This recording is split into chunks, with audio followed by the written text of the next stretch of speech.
Pues vamos a entrar de lleno en nuestra serie. Ahora sí, bienvenidos al Credo de los Apóstoles. Esta es nuestra cuarta sesión y vamos a entrar de lleno porque hay mucho que ver, hay mucho que desarrollar, que seguir aprendiendo. Si por algún motivo, reitero la invitación, te perdiste alguno de los episodios, están en el canal de YouTube. Te invitaría a que hicieras uso del playlist para que en ese orden pudieses estar cotejando lo que estamos desarrollando. Pregunta, ¿cuántos ya se aprendieron el credo de los apóstoles? Bien, felicidades allá atrás. Recuerden que voy a regalar premios al final. Tienes de aquí hasta que termine la serie para aprendértelo. Sácale una fotografía, ¿verdad? Acércate a conocer el credo. Y bueno, pues ya llevamos la parte, vamos solamente a repetir la parte que ya llevamos, ¿de acuerdo? A la 1, a las 2 y a las 3. Creo en Dios Padre Todopoderoso, Creador del cielo y la tierra. Creo en Jesucristo, su Hijo, nuestro Señor. Y hasta ahí nos quedamos la semana pasada, ¿verdad que sí? Hasta ahí nos quedamos. Seguimos desarrollando ahora la siguiente parte. ¿Está listo? Ahora sí, ¿qué nos corresponde ver en esta cuarta sesión? Lo vas a leer fuerte a la cuenta de 3. A la 1, a las 2 y a las 3. Quien fue concebido por el Espíritu Santo, nacido de la Virgen María, sufrió bajo Poncio Pilato. Ahí está. La siguiente parte del credo dice lo siguiente: quien fue concebido por el Espíritu Santo, nacido de la Virgen María, sufrió bajo Poncio Pilato. Y en esta pequeña frase, como hemos visto, ¿verdad? Que esas pequeñas frases del credo abordan una gran cantidad de ¿qué? De verdades que están inmersas. Y esta declaración no es la excepción. Seguimos desarrollando un área, ¿verdad?, llamada la Cristología, que es el estudio de la persona del Hijo en su vida y obra y todo lo que representa. Esta tan solo que parece una frase así aislada, tiene muchísimo peso y mi labor, mi tarea es dártela a conocer, desmenuzarla, desarrollar las verdades que están inmersas en esta porción del credo, ¿ok? Si te diste cuenta, hay 3 verbos que gobiernan prácticamente esta porción y es lo que vamos a ver. Voy a dividir esta exposición en prácticamente una explicación de 3 verdades, porque lo que está aquí tiene que ver precisamente con la obra de Cristo Jesús. Y el primer verbo que yo encuentro es esto que vamos a empezar a ver, y es que dice, número 1, ¿qué? Fue concebido. Ahí vamos a empezar a separarlo. Fue concebido. Qué importante entender esto. Que Cristo Jesús, di conmigo, ¿fue qué? Fue concebido. Verdad número 2 que encuentro en esta porción. ¿Está listo? Di conmigo, nacido de. Segunda verdad importante, que Cristo Jesús fue nacido de. A lo mejor ahorita dices, no encuentro mucho sentido, porque eso ya lo sé. Bueno, ahorita vas a ver que todo va a cobrar sentido. ¿Ok? Y tercera y última división que en esta noche voy a exponer, y es la tercera parte de esta frase del credo, y tiene que ver con sufrió. ¿Y conmigo? Sufrió. Y sí, la porción complementaria es bajo, ya sabemos quién. Volvemos a repetir entonces. ¿Cómo vamos a dividir esta porción? Número 1, fue concebido. 2, nacido de. Y 3, sufrió. 3 verdades, 3 verbos que encuentro que prácticamente nos hablan de toda la obra, que representa algo muy importante para seguir desarrollando en nuestra comprensión bíblica de lo que es este credo. Ahora, algo muy importante que dije desde un inicio acerca del credo. ¿Recuerdas? De acuerdo a la tradición, esto es recordatorio, esto ya lo sabes o espero que ya lo tengas presente, se llama el credo de los apóstoles. ¿Por qué qué? Porque la tradición sugiere que ¿qué? Que fueron quienes, los mismos apóstoles, es decir, los 12 discípulos del Cordero, de acuerdo a la referencia bíblica en Apocalipsis, que escribieron este credo. Sesión 2, si te acuerdas, les traje cómo de acuerdo a la tradición, puede ser que fue así o no, cada uno de estos 12 apóstoles aportó una frase, ¿verdad que sí? Ok. Pero la principal intención, ¿te acuerdas? De los credos era presentar declaraciones cortas de fe porque estaba surgiendo algo dentro desde primer siglo y hasta el día de hoy sigue surgiendo y es lo que conocemos como las famosísimas herejías, ¿verdad que sí? Las famosas ¿qué? Herejías. Y en este tiempo, presta atención aquí, yo quiero que apuntes esto, porque esto a lo mejor difícilmente lo vas a poder ver en otro tipo de enseñanza. Y una herejía muy común en este tiempo, y era de las más, polémicas y de las más representativas en esta época, era el famoso, di conmigo, docetismo. Dilo fuerte. ¿Qué? Docetismo. Y te estás llevando a casa conceptos nuevos tal vez para ti. A lo mejor es la primera vez que escuchas esta palabra. ¿Sí? Docetismo. Docetismo era una ¿qué? Di conmigo, ¿una qué? Herejía. Y ya sabemos que es una herejía, ¿verdad? Son verdades, nacen de una verdad, pero que están ligeramente ¿qué? Torcidas o bien dicho, distorsionadas. En esta época, desde primer, segundo siglo, se fomentó muchísimo el docetismo. ¿Y te acuerdas de Marción? ¿Te acuerdas? A ver, levante la mano, ¿quién se acuerda de ese personaje que ya vimos? Marción. Bien. Marción, ¿qué crees que era? Di conmigo, docetista. Dilo fuerte. Marción era docetista. Ya como que vamos, ¿verdad? Como dicen, conjuntando todo esto. Marción era docetista y recuerda que Marción fue uno de los principales herejes que la iglesia tuvo que contrarrestar y precisamente por tal motivo se establecieron credos como este. Ahora, ¿en qué consiste el docetismo? Bueno, el docetismo proviene, para empezar hay que ver un poco la etimología. Docetismo viene del vocablo griego dokeo. ¿Sí? Esa es la palabra que se utiliza. Y dokeo quiere decir aparentar, ¿o qué? O parecer. Dokeo quiere decir aparentar o parecer, ¿ok? Y ahora sí viene la explicación de qué consistía. No voy a dar una clase aquí profunda de lo que es el docetismo, pero te voy a decir a grandes rasgos qué significaba o qué promovía principalmente el docetismo.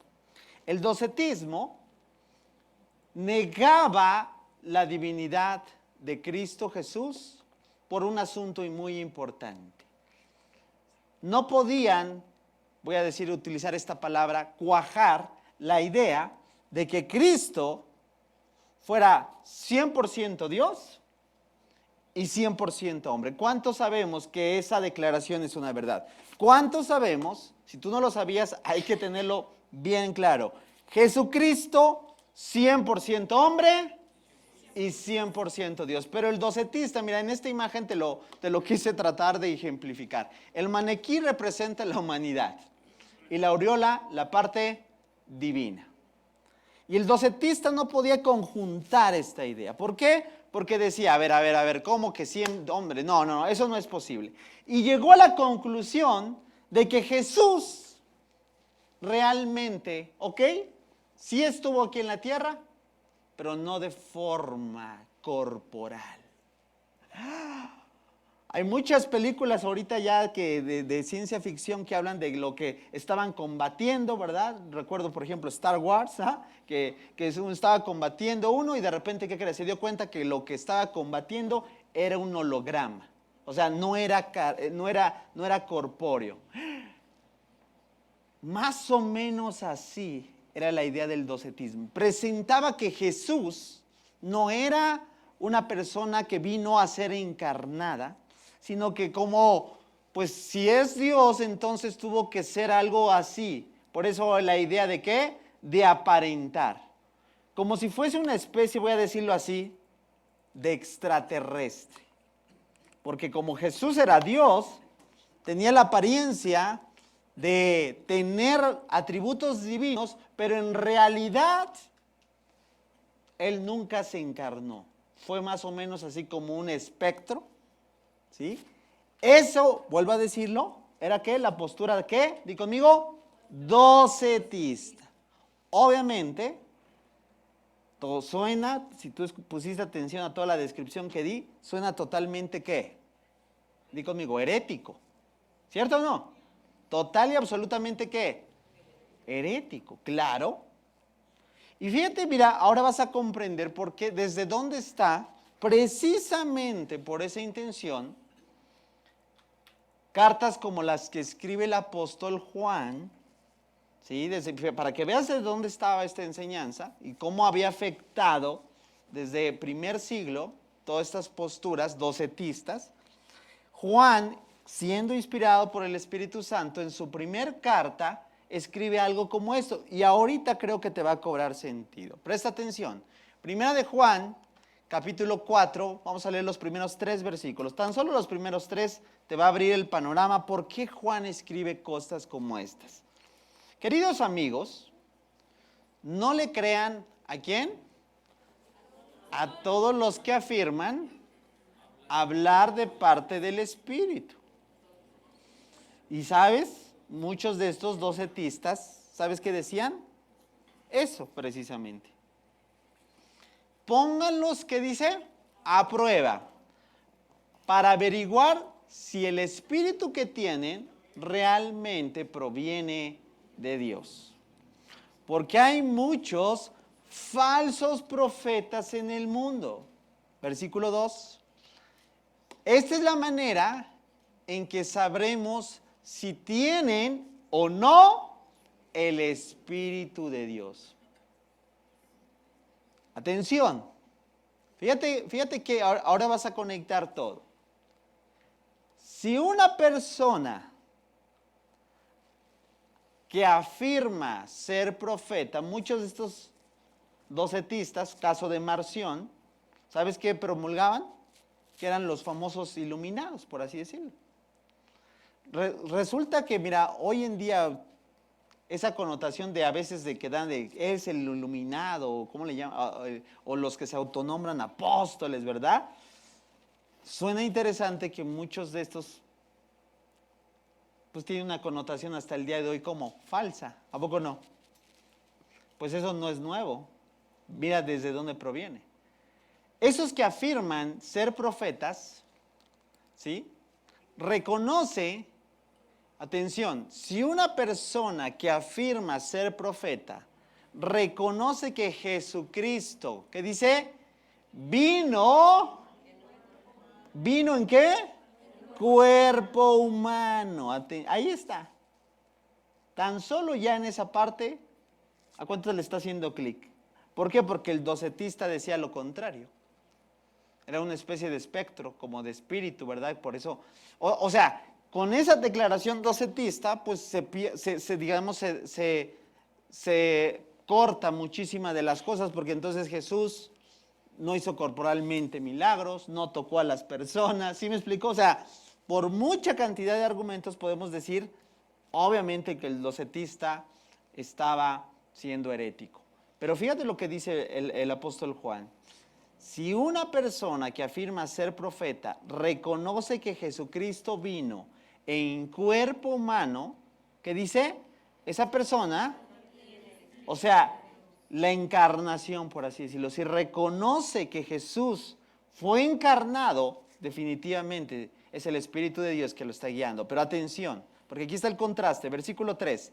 Pero si alguien afirma ser profeta y no reconoce la verdad acerca de Jesús, ¿cuál es la verdad? Pues de que Jesús vino a ser ¿qué? Encarnado, en cuerpo humano. ¿Qué dice el apóstol Juan?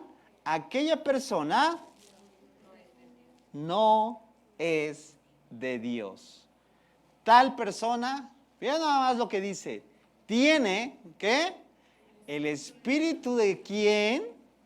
Del anticristo, del cual ustedes oyeron que viene al mundo y de hecho ¿Qué dice Juan? Ya está aquí. ¿Qué tal?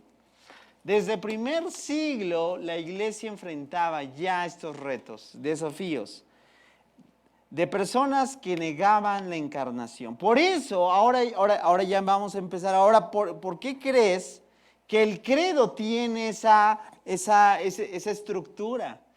Porque el credo presenta todo lo contrario. ¿De qué? De lo que los docetistas afirmaban. ¿Vamos bien? Ahora podemos llamar a esta declaración total y absolutamente una verdad para todo creyente. Esto no está sujeto a interpretación. ¿Por qué? Porque las Escrituras presentan esta verdad. ¿Cuál es? Que Cristo Jesús, di conmigo, Cristo Jesús, dilo fuerte, Cristo Jesús es 100% hombre y es 100% Dios. Otra vez, 100% hombre, 100%. O sea, cualquier división de esto, 30, 70, 25, 75, 60, 40, es una herejía. Claro, Cristo Jesús vino a ser encarnado total y absolutamente como ¿qué? En forma humana. Y a la vez, atención, y todo lo que hizo, lo hizo ¿qué? Padeció, sufrió, lloró, fue al baño. ¿Por qué? Porque era un ¿qué? Un hombre. Pero él demostró ser ¿quién? El Hijo de Dios. Muy bien. A esa verdad, 100%, mira, venimos a aprender cosas a miércoles de serie, ¿sí? Esa verdad se conoce en términos teológicos, solo llévatelo. No voy a dar una clase teológica en esta noche, pero esa declaración que acabas de hacer de 100%, ¿qué? Hombre, 100% ¿qué? Dios, la llamamos la unión hipostática. Así apúntalo. Es bueno que aprendas esto, familia. ¿Sí? Es bueno que tengas acercamientos a estas verdades, aunque parecen así como que no, esto es de la academia. No, es para todo creyente que debe de tener un fundamento, que sabe que cuando habla de la divinidad de Cristo Jesús, 100% hombre, 100% Dios, esto se le conoce como ¿qué? La unión hipostática. No voy a desarrollarlo más, solo te lo voy a dejar así. Ahora sí, pregunta, ¿te está ayudando a comprender por qué el credo fue redactado de esa forma? Ahora sí, entonces vamos a verlo. Si realmente, como te dije, el credo no son las Escrituras. El credo nos envía las Escrituras. Pero si las Escrituras no avalan el credo, entonces no tenemos por qué creerlo. ¿Estás conmigo? Ahorita vamos a ver. Si realmente el credo presenta correctamente las Escrituras, entonces, familia, tenemos que tomar en cuenta todas estas verdades. Ahora sí, regresamos. La primera parte del credo que dice, fue concebido. ¿Y por quién fue concebido? Fue concebido. A ver, atención en el credo. Fue concebido, dice el credo, por el Espíritu. ¿Quién? Por el Espíritu Santo. Primer verdad importantísima. Fue concebido por una obra divina. Ahí está la primera parte. ¿Sí? En el dibujito que te puse, ¿verdad? No es diferente. Si te diste cuenta, este dibujito no, este es docetista. Pero entonces tendría que ser, en lugar del signo de diferente, ¿qué signo debería de tener? Igual. Porque el credo de los apóstoles presenta primeramente que fue concebido por el Espíritu Santo. ¿Qué quiere decir? Hay una obra divina, sobrenatural. ¿Por qué? Porque hasta el día de hoy no conozco una persona, bueno, conozco muchas que dicen que se embarazó de forma, pero hasta el día de hoy las personas se embarazan, ¿por qué? Por la unión de ¿quién? Un hombre y una mujer. ¿Cierto o no? Y eso es totalmente humano. Pero ¿qué crees? Jesús no fue así. Jesús nació, fue concebido por la obra de ¿quién? Del Espíritu Santo. Y ahí está el elemento divino. Vamos a ver si las Escrituras confirman eso. Primera referencia, ¿qué nos dice Mateo? Mateo capítulo 1, versículo 20. Presta atención, mientras consideraba esa posibilidad, este es el relato bíblico. ¿Te acuerdas de esta porción? El ángel del Señor se le apareció en un sueño, ¿a quién crees? Al novio. ¿Y cuántos dan gracias a Dios por esta aparición? Porque si no, este hombre se hubiese totalmente decepcionado. ¿Te imaginas? O sea, ponte en los zapatos de este hombre. Yo siempre lo ando predicando, esta parte. ¿Por qué? Una mujer en el contexto judío que era casi considerada como una ramera. Si el día de mañana va con sus padres y le dice, ¿qué crees? Estoy embarazada. Si hoy es mal visto, pleno siglo XXI, ¿verdad? Y bueno, claro, es un principio, ¿verdad? De todo esto que tiene un orden. Si al día de hoy es, oh, no, ya salió embarazada, ¿no? Ahora imagínate, en una cultura judía donde con tal entendimiento de la ley, sabe que pudiese incluso ser apedreada. Tengo un mensaje de por qué la genealogía, incluyendo María,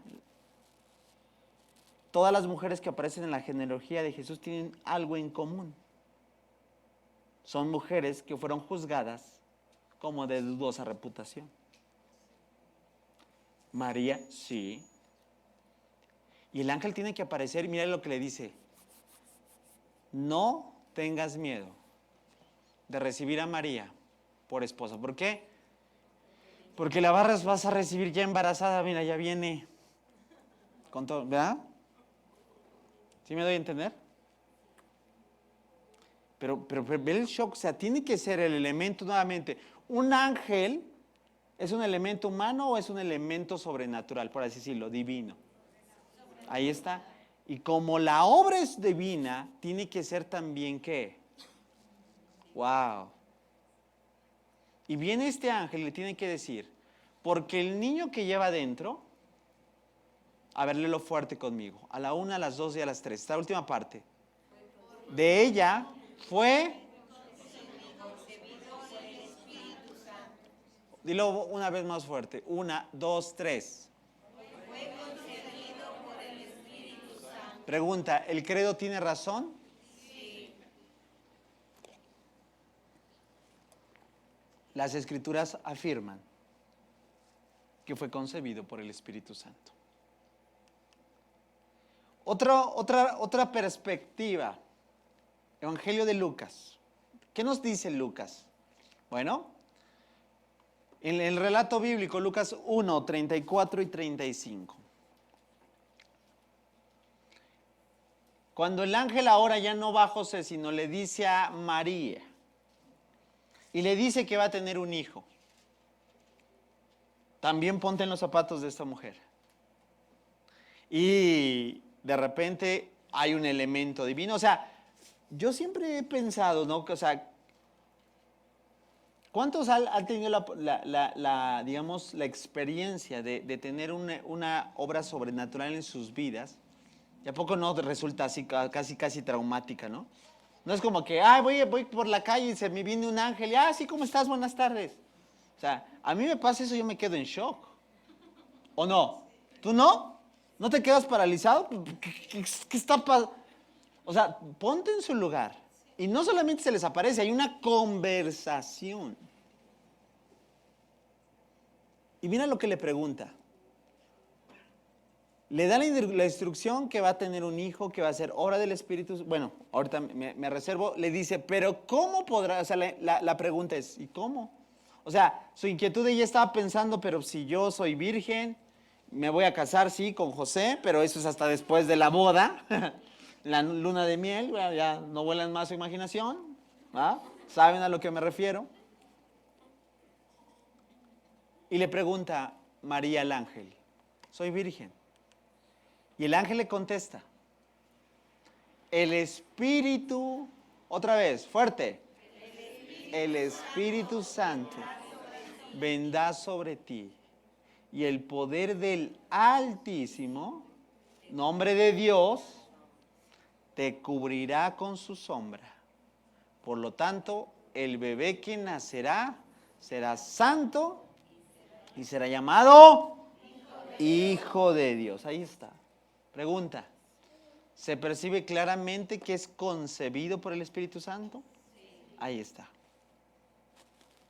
Fíjate que ninguna de estas doctrinas fundamentales que aparecen en el credo de los apóstoles solo tienen como referencia una escritura.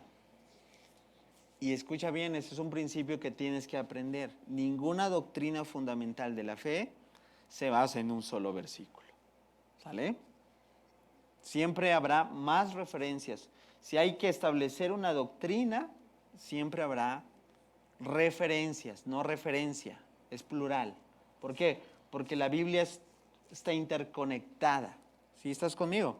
Ok, bueno, entonces estamos percibiendo que definitivamente sí, esto es verdad.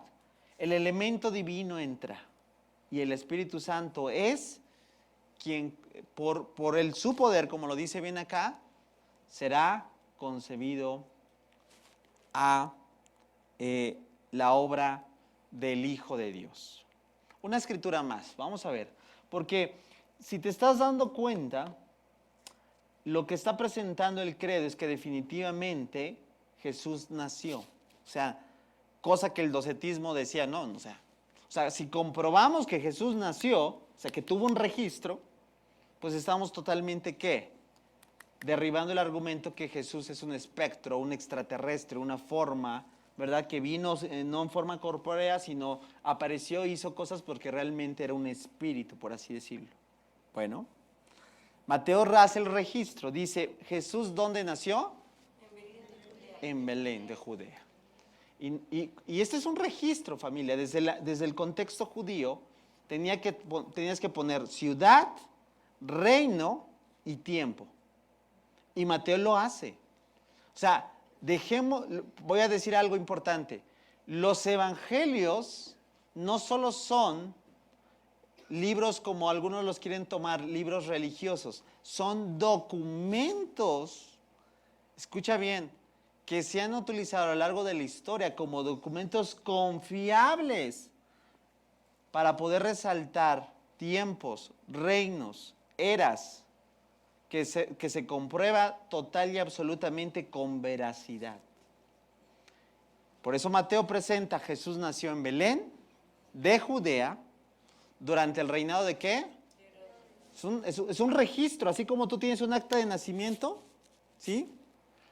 Por ese tiempo, algunos sabios, mira, pone el dato, ¿por qué? Porque estos sabios del oriente llegaron y preguntaron.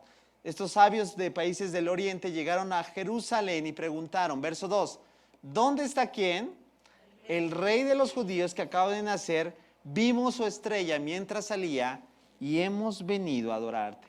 ¿Te has preguntado de dónde supieron ellos? ¿Qué referencia tenían? ¿De dónde conocieron que el rey? ¿Y sabes quién eran? Gentiles. No eran judíos. Porque sabios del oriente no son pueblo judío. ¿Qué crees que son ellos? Gentiles. ¿Y a qué vienen? Ya, podría hablar un poco más de esto, pero en otra ocasión te voy a decir que estos sabios del oriente, ni más ni menos, es una tipología. ¿De quién crees? De la iglesia. ¿O no? ¿Somos sabios? Digo, yo espero que sí. ¿Somos gentiles? ¿Y a qué estamos viniendo?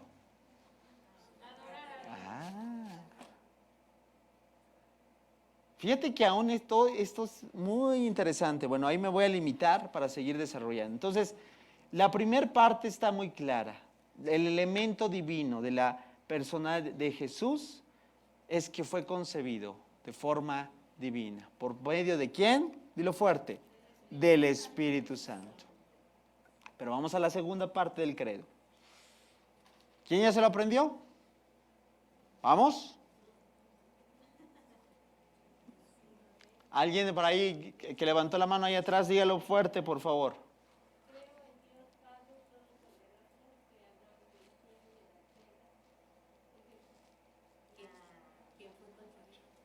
Ya la pusieron nerviosa. La parte que estamos desarrollando.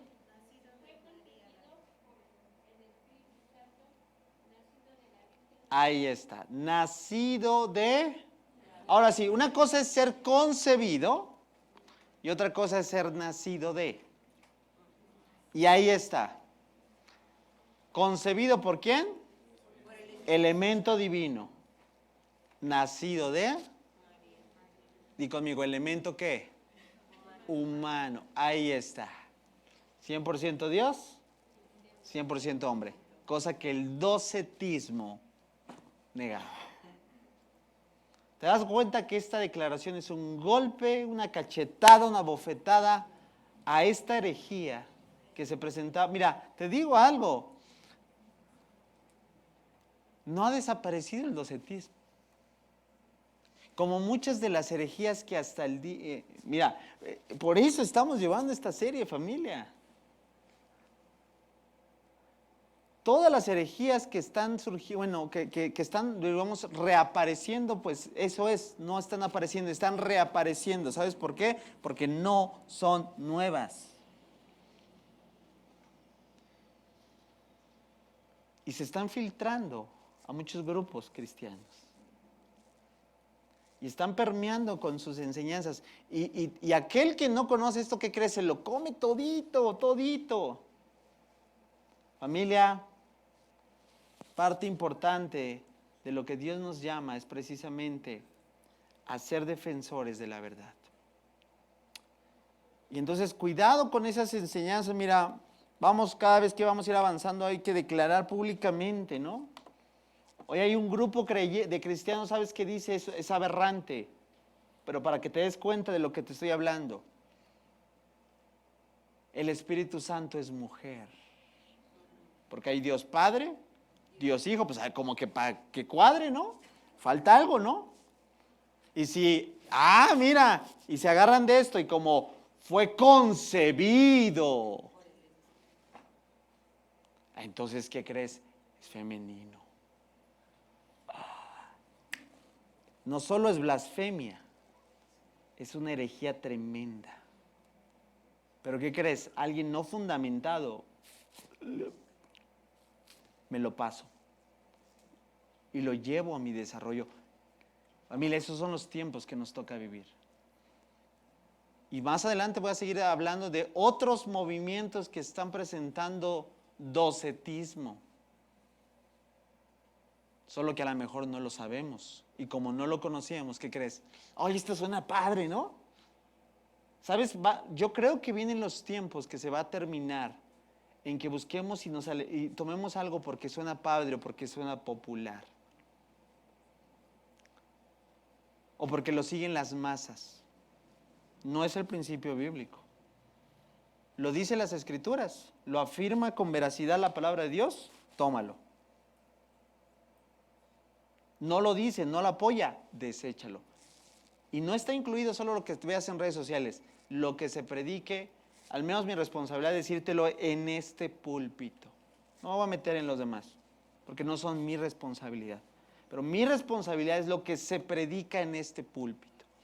Y como total responsable te digo lo mismo. No estás aquí para decir lo que dijo el pastor, no, es lo que dice Dios. Y si el pastor está equivocado, ¿qué crees? Tienes que desecharlo. ¿Estás conmigo, familia? Esos son los tiempos que estamos viviendo. Donde tú y yo tenemos que crecer con un entendimiento claro de lo que Dios nos está llamando. Y poder comprender sus verdades es lo que nos va a llevar a ejecutar un cristianismo como realmente Dios desea que tú y yo lo llevemos. Un cristianismo maduro. Un cristianismo sólido. No que cualquiera verdad puede venir y en 2, 3 argumentos ya te derribó, ¿verdad? Porque no sé ni qué onda con mi fe, ¿verdad? No sé ni cómo contestarle, ¿verdad? Vamos, familia, tenemos que seguir conociendo estas verdades. ¿Estás conmigo? Yo sé que a lo mejor dices, no, pues yo quiero otra cosa, yo quiero, como lo dijimos desde el principio, algo más aquí, pues es el brócoli. Son las verduras. No estamos aquí por comer lo que nos gusta, lo que necesitamos. ¿De acuerdo?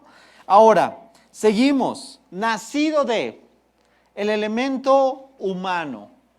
Y dice el credo, ¿verdad? Que ¿quién fue ese instrumento humano?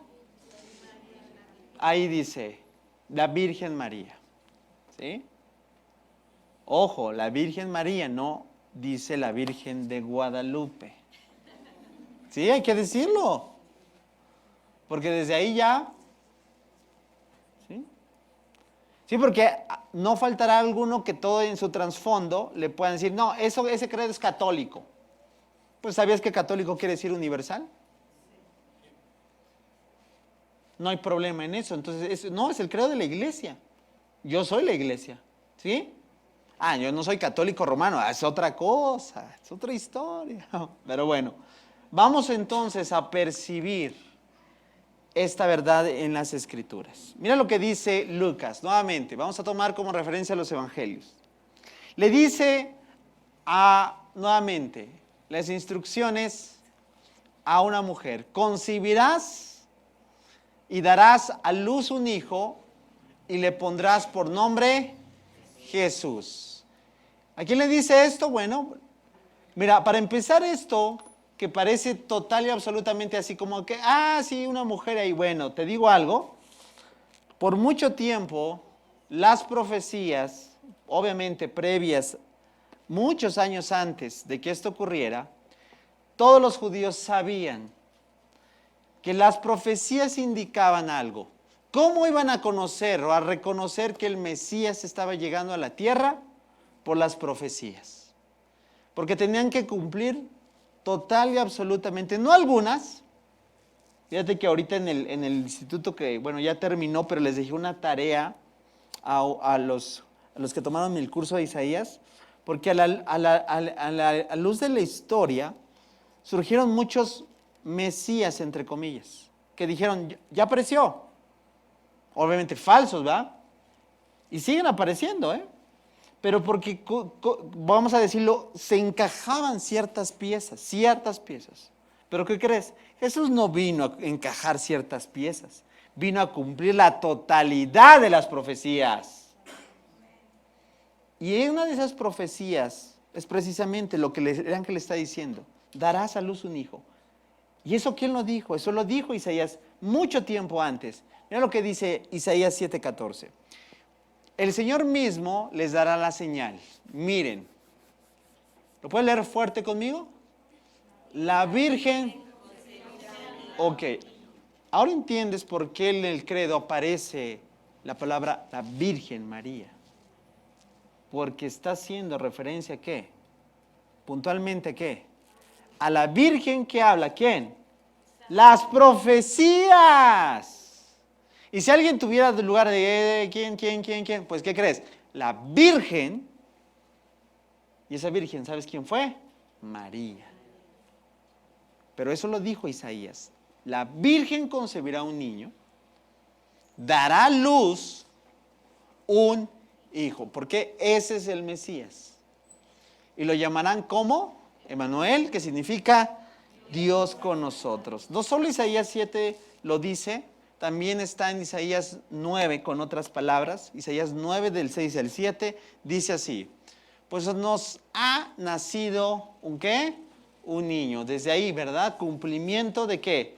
De que no fue un holograma, no fue un espectro, no fue un fantasma. Eso es lo que creían los docetistas. ¿Sí? Nacido un niño, un hijo se nos ha dado, el gobierno descansará sobre sus hombros y será llamado Consejero Maravilloso, Dios Poderoso, Padre Eterno, Príncipe de Paz. Me agrada mucho más esta versión, porque ¿sabías que originalmente está separado en 4 pares? Originalmente en el hebreo está como Consejero Maravilloso, como Dios Poderoso, como Padre Eterno. O sea, es un atributo, en Isaías lo expliqué, ¿verdad? Es un atributo divino y un atributo humano, por así decirlo. Analízalo. De verdad, está padrísimo. Sí, o sea, hablo de esto y yo mismo me pico la lengua y quiero seguirle, ¿verdad? Pero me voy a limitar porque si no nos vamos a las 12. Pero ahí está, aún en este versículo está ¿qué? clara evidencia del elemento divino y del elemento humano en los propios atributos. ¿Por quién? Porque una virgen concebirá. ¿Ok? Su gobierno y la paz, versículo 7, nunca tendrán fin. Reinará con imparcialidad y justicia desde el trono de su antepasado. ¡Wow! ¿De qué linaje vendrá? Tú rastreas la genealogía de Jesús y ¿qué crees? ¿Es pariente de quién? Del mismo rey David. Por eso aquel que lo comprendió sabía que el que estaba viviendo ahí, por ejemplo, en Jericó, le gritó, hubo uno que le gritó, ¡Jesús! ¿Hijo de quién? Ese hombre tenía entendimiento, conocía las Escrituras. El ferviente compromiso del Señor de los ejércitos celestiales hará que esto suceda. Estamos entonces apreciando, querida familia, que el elemento humano está presente de acuerdo al credo. Concebido por el Espíritu Santo, nacido de una mujer que era virgen. Y las vírgenes pues, no pueden. Por eso es divino. Porque rompe las leyes que naturales.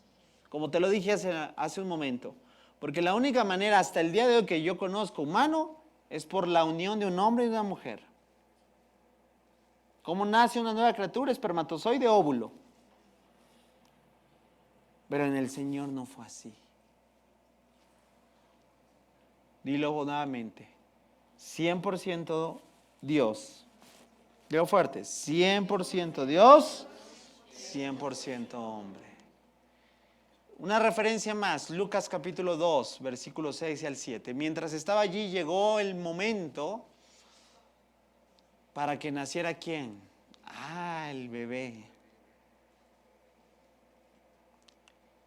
María, ahí está, las Escrituras, como te dije, no solo es una referencia aislada por ahí, no, los evangelios, cada uno de los evangelios relata que Jesús nació de un vientre humano y ese vientre fue de una mujer que era virgen y su nombre era María, no Guadalupe. Dio a luz su primer hijo.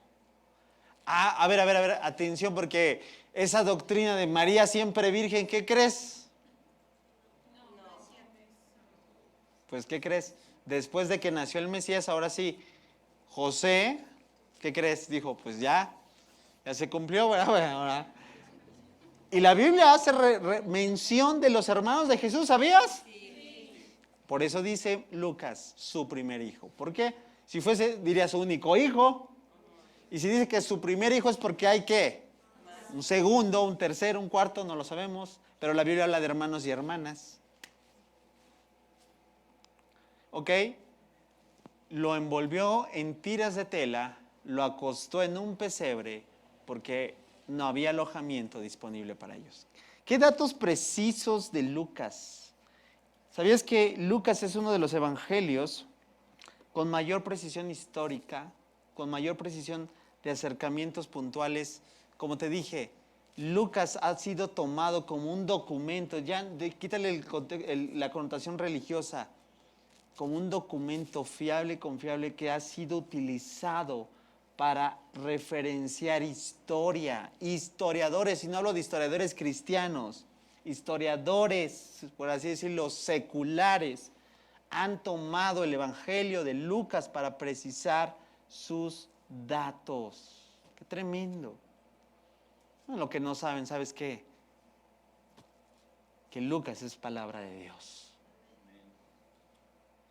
Bueno, a mí no me sorprende. Bueno, me sorprende ver cómo la dimensión que esto tiene, pero sé que esto es palabra de Dios. Bueno, no solo por fe. Bueno, Mateo también dice su aporte en esta parte. Aquí lo dice, Jacob fue el padre de José, es la genealogía que te decía, esposo de María, y nuevamente hace registro puntual. María dio a luz a Jesús, quien es llamado, ahí está. ¿Las escrituras avalan lo que dice el credo? Entonces, ese credo es verdadero. Ese credo es confiable. Y ese credo nos apunta precisamente a la verdad que nos está presentando. En este momento estamos descubriendo, ¿verdad? ¿Cómo te dije que se llama? ¿La postura qué? ¿Te acuerdas? Ya se te olvidó. Hipostática. Hipostática. ¿Sale? Bien. Ahora, vamos por la última parte. ¿Estás listo? ¿Sí? Ok. Ahora, bueno, antes de ir a la última postura, mira, quiero concluir esta parte con esto. El Salvador tenía que ser un ¿qué? Verdadero ser humano. Y no solo esto, tenía que ser sin pecado. Porque de otra manera no podría ser el Salvador. Como te dije, a la luz de la historia han salido cada falso. Muchos judíos incluso han sido engañados posteriores después a la ascensión de Jesús. Empezaron a surgir más de estos falsos, diciendo yo soy el Mesías, cumplo con ciertas cosas, ¿verdad? Pero había algo muy importante que tenía puntualmente. El Mesías no tenía pecado. Ahora, las Escrituras dicen algo muy profundo acerca de lo que Jesús vino a hacer. Mira, y el autor de Hebreos lo presenta. Hebreos capítulo 4, versículo 15. Dice así, nuestro sumo sacerdote está hablando ¿de quién? De Jesús.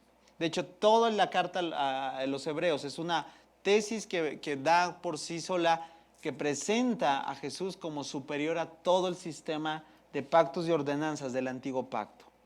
Y lo está tomando aquí de esta forma. Nuestro sumo sacerdote comprende nuestras debilidades. Y esto también que te sirva para saber, familia, cada vez que tú y yo pasamos por un valle tal vez de depresión, por una situación, ¿verdad? ¿Cómo le diré? Dura, difícil. Me resulta fascinante, familia. ¿Sabes por qué? Porque Dios sabe lo que estás pasando. O sea, Dios no es ajeno a eso que vives. ¿Y sabes por qué? Porque Él también lo pasó. Fíjate que una ocasión tuve la oportunidad, he tenido varias oportunidades de platicar con personas que tienen una cosmovisión muy diferente al cristianismo. Y una vez estaba platicando con una persona, es raro encontrarte así, ¿verdad? Personas con ese tipo de religiones o creencias, pero era una religión oriental, ¿no? De estas así que, bueno, iba a decir otra cosa, pero mejor me limito, no quiero ser irrespetuoso. Pero sí muy disparatadas. Pero él le hacía ruido esta parte. ¿De qué? Le hacía ruido que la divinidad de los cristianos, por así decirlo, así me lo decía, comprende sus qué. Porque su deidad, ¿sabes de ellos qué decía? Era muy qué, superior, o sea, como que los veo de qué, hacia abajo y pues casi no se me acerque, ¿no? Porque yo soy. Pero le hacía ruido esto, y esto es lo que me pareció interesante en la conversación que tuvimos. Decía que no podía comprender cómo esto. Bueno, vamos a leerlo. Nuestro sumo sacerdote que dice, comprende nuestras debilidades. ¿Por qué? Porque enfrentó todas. Grábate esto. Y cada vez que tú digas, Señor, que no estás aquí, le reproches y le digas, ¿sabes? No tendríamos por qué hacer eso. Porque Él sabe. Porque Él ¿qué? Enfrentó todas y cada una de esas pruebas. ¿Por qué? Porque lo hizo en la forma de ¿qué? De hombre. Lloró cuando tenía que llorar. ¿No lloró cuando se murió su amigo Lázaro? Por eso las emociones hay que englobarlas, porque alguien dice, está enojado y casi este es un pecador, ¿qué crees? La Biblia dice airaos, pero no pequéis. O sea, que puedo tener ira sin pecar. Claro que sí. ¿Cómo estaba Jesús cuando llegó al templo y se indignó por ver los mercaderes, los que estaban vendiendo ahí, que habían todo ahí, casi un centro comercial en el templo. Para empezar, ese es el cumplimiento, por ejemplo, de una profecía, del Mesías mismo. No, porque yo he escuchado a algunos que dicen, no, el Señor estaba teniendo un mal día, ¿no? No. Se airó, pero no pecó. ¿Por qué? Porque entonces sería contradictorio lo que dice el autor de Hebreos. Enfrentó todas y cada una de las pruebas, grábate esto, familia, que enfrentamos. ¿Lidió con la desesperación? Yo creo que sí. Yo creo que vio a Israel y dijo, Dios mío, o sea, ¿cómo? Así, ¿no? ¿Te pasa? A mí me pasa a veces. Señor, ay, no. Ya les dije, ¿no? Bueno, y él lloró por ver la condición de su pueblo, que no entendió el tiempo de su visitación. Y así podemos decir de muchas pruebas que enfrentó. Él mostró debilidad, vulnerabilidad, por así decirlo, cuando estaba en el proceso Getsemaní, ¿te acuerdas? Y en un momento, ¿verdad?, de tanta presión, eso tiene incluso una demostración científica, lo que pasa a una persona cuando está sujeta a una presión de una magnitud como la que Jesús estuvo, se dilatan los vasos capilares, se revientan. Y el sudor empieza precisamente, ¿qué? A salir, ¿qué? Sangre. Eso es a un nivel, digamos, ve la magnitud de lo que, o sea, él pasó todo eso. Y por la declaración, ¿verdad? Si quieres, pasa de mí esta copa, pero, o sea, pero que no se haga mi voluntad. Estaba lidiando con lo que es enfrentar cada una de las pruebas que dice que enfrentamos nosotros. Pero hay una gran diferencia y por eso constato que Él es el Hijo de Dios quien dijo ser. ¿Cuál es lo que dice el autor de Hebreos? Léelo fuerte conmigo. Sin embargo, Él nunca pecó. Dale un aplauso fuerte al Señor. Esa es la gran y absoluta diferencia.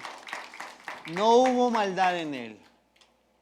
Todo lo que quieras, ¿verdad?, decir en el sentido de las pruebas que enfrentó, pero esa es la gran diferencia. Tú y yo sí, porque a veces bajo la presión erramos, ¿o no? Nos airamos y es desorden, ¿verdad? Es cosas feas. Nos deprimimos y son cosas feas, ¿no? O sea, nos vamos hacia los extremos, o sea, sí pecamos, pero Él nunca pecó. Por eso, recuerda, nuestro Salvador tenía que ser un verdadero ser humano, pero la gran diferencia, no cometiendo pecado. Muy bien, ahora sí, vámonos a la última. Y dice, porque también esto es un dato increíble, no creas que nomás por ahí lo embarraron ahí, bueno, pues. ¿Qué dice el credo? A ver, otra vez, 1, 2, 3, la parte que estamos viendo. No, desde el principio.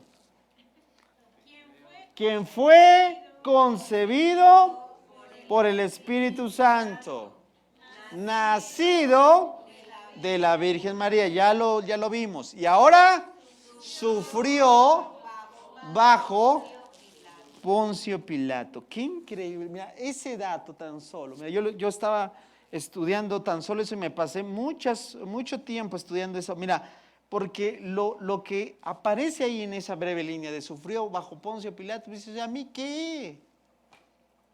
Pues eso comprueba perfectamente todo. ¿Qué? Que esto no fue leyenda. ¡Wow! Porque precisamente para poder corroborar que estas declaraciones eran verdaderas, tenían que prestar puntual referencia al gobernante, al emperador, aquel que en el tiempo, mira, tú vas a la historia, no que de la iglesia, la historia universal. ¿La historia qué? Universal. Y la historia universal corrobora que hubo un emperador romano llamado Poncio Pilato. Tómala. Y entonces hay que ir a los registros. Si alguien dice, Jesús es una leyenda, pues ¿qué crees? Vamos a los registros. Y en los registros aparece que hubo un hombre llamado, un gobernante llamado Poncio Pilato. Y que muchos murieron bajo una muerte de crucifixión. Y entre ellos, un judío que venía de Nazaret. ¡Wow! Por eso en el credo tienen que colocar algo que represente que esto no es un mito, que esto no es un boca a boca, que alguien dijo por ahí que Jesús nació, ¿verdad? Que fue concebido, que nació y que sufrió lo que proféticamente estaba declarado, que el Mesías tenía que sufrir.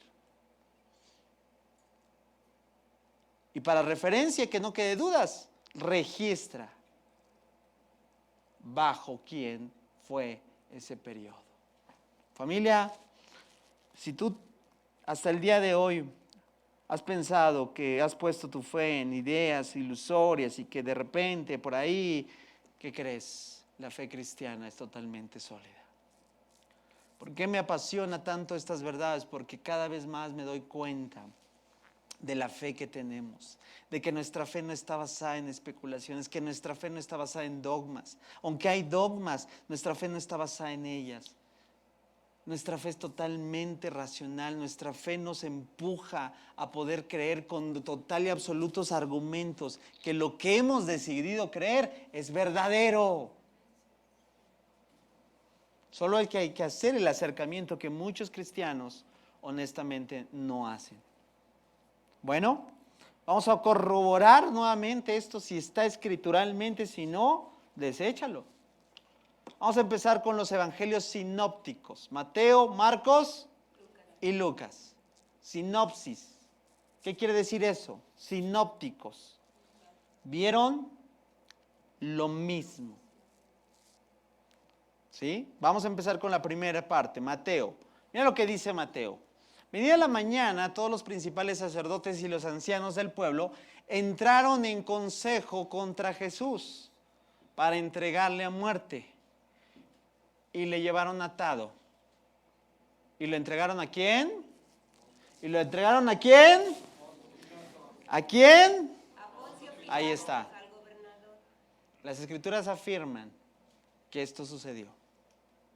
El gobernador se llamaba Poncio Pilato. Ahora, todo ese sufrimiento, porque la palabra sufrimiento es una palabra que el Mesías tenía que sufrir, por eso Isaías 53, el famosísimo siervo sufriente, no solo es Isaías 53, hay una parte que ahorita Jesús se va a colocar, y a lo mejor alguna vez no lo has escuchado, pero no lo has comprendido a qué se refiere.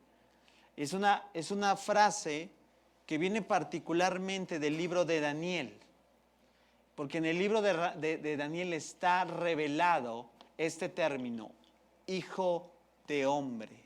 ¿Hijo de qué? Hijo de hombre. Es una revelación puntual del libro de Daniel, porque el hijo del hombre es el Mesías. ¡Wow! Y Jesús, ¿sabes qué se toma? Se atribuye ese título, hijo de hombre. Vamos a verlo. Mateo 17:12. Pero les digo, Elías ya vino. Está hablando el Señor Jesús. ¿Y qué dice? Pero no fue reconocido. Y ellos prefirieron maltratarlo. Atención. ¿Qué dice el Señor Jesús? De la misma manera también harán. ¿Harán qué?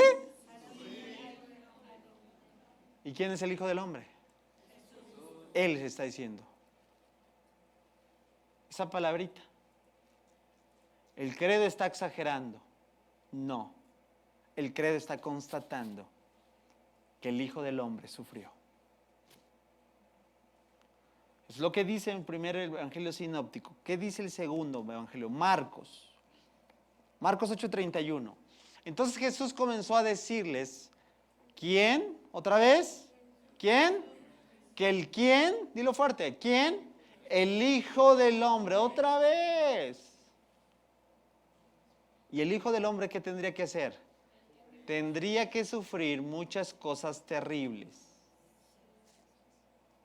y ser rechazado por los ancianos, por los principales sacerdotes y por los maestros de la ley religiosa, lo matarían, pero 3 días después resucitaría. ¿Qué tal? No solo Mateo, Marcos, también Lucas hace su puntual referencia. Lucas 9:22. Otra vez. ¿El quién? Ahí está nuevamente. El Hijo del Hombre. ¿Tendrá que qué? Que sufrir muchas cosas terribles. Si lo dijo por ahí alguien aislado, así como medio, no, lo dijo Mateo, lo dijo Marcos, lo dijo Lucas, y no lo dijeron solo una vez, está totalmente referenciado, no solamente textualmente, sino en la descripción propia, que el Hijo del Hombre, el Mesías, sufrió muchas cosas terribles. Le dijo, será rechazado por los ancianos, por los principales sacerdotes y por los maestros de la ley religiosa. Lo matarán, pero al tercer día, nuevamente, resucitará.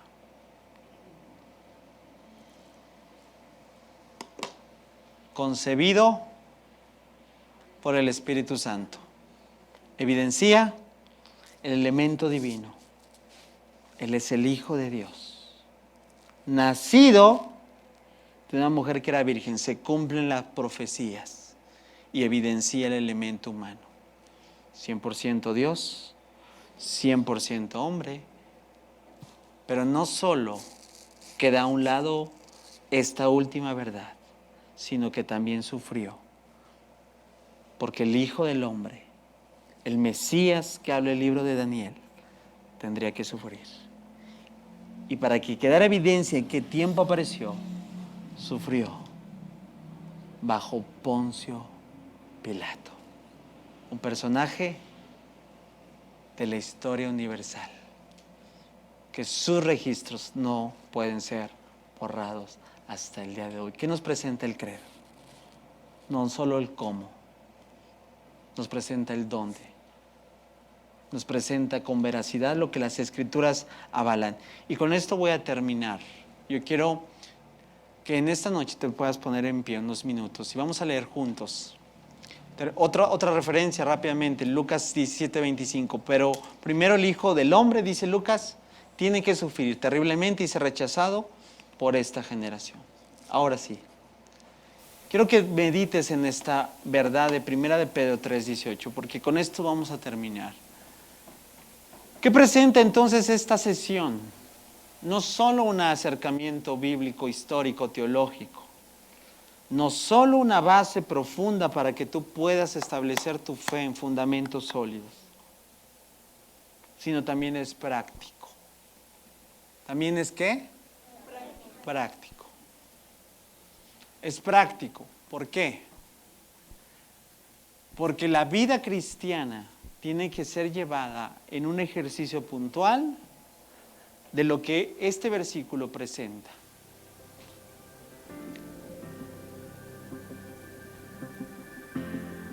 Quiero que medites en estos últimos minutos. Pedro lo dice, lo vuelve a reiterar. Cristo sufrió por nuestros pecados. Una sola vez y para siempre. Grábate eso. Dilo fuerte. Una sola vez.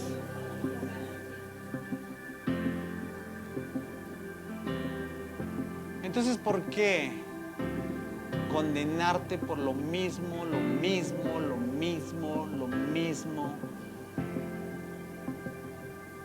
Solo da evidencia que no has entregado y no has confiado en su perdón.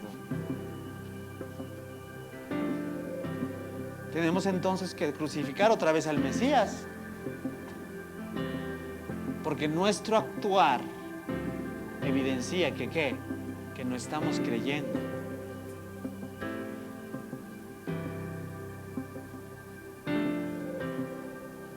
¿Por qué no hacemos actos penitenciales? ¿Por qué no nos aquí, te equivocaste? pues agarra una regla y date duro y hasta que te salga sangre, para que a ver si así escarmientas. Hay alguien que ya lo hizo por ti.